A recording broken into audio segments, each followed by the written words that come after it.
O primeiro jornal a ser de fato produzido e publicado pela imprensa no Brasil foi a Gazeta do Rio de Janeiro.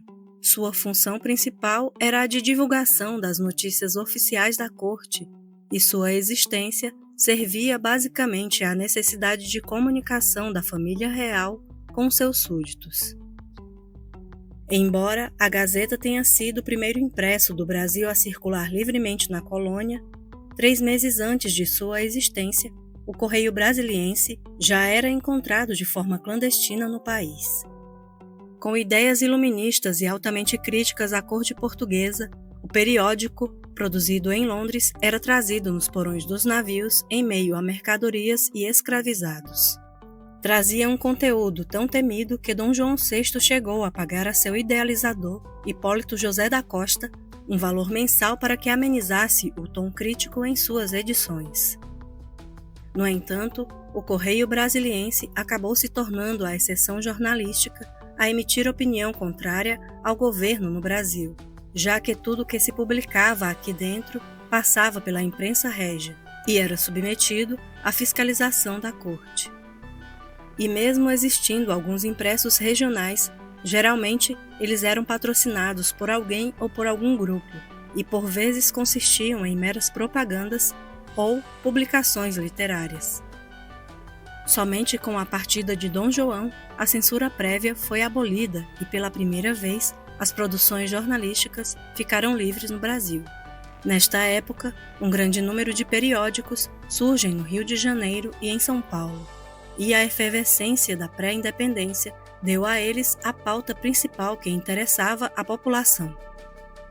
Após a independência, os conflitos enfrentados por Dom Pedro durante o primeiro reinado fizeram-se presentes nas edições, e constantemente também surgiram assuntos considerados sensíveis, como a defesa da criação de uma república, ideais abolicionistas e até mesmo críticas ao imperador feitas em tons sarcásticos e de forma anônima. Com as divisões partidárias, cada grupo político aproveitava a liberdade de imprensa, se utilizando dos periódicos para a defesa de suas posições.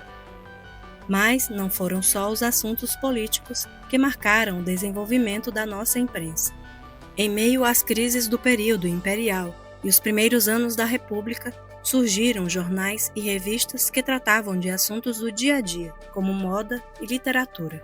E de muitas dessas redações saíram nomes importantes como José do Patrocínio, Euclides da Cunha e Olavo Bilac. A virada do século foi marcada pela produção de editoriais científicos e pela criação da Associação Brasileira de Imprensa, que está em funcionamento até os dias atuais.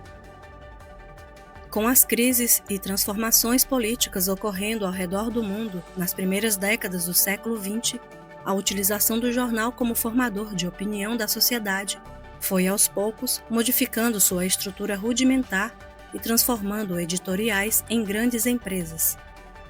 Também aos poucos, os editoriais impressos passaram a dividir seu espaço com outros veículos de comunicação, como o rádio, cuja primeira transmissão no Brasil ocorreu em 1922, e a TV, que chegou por aqui pelas mãos de Assis Chateaubriand no ano de 1950.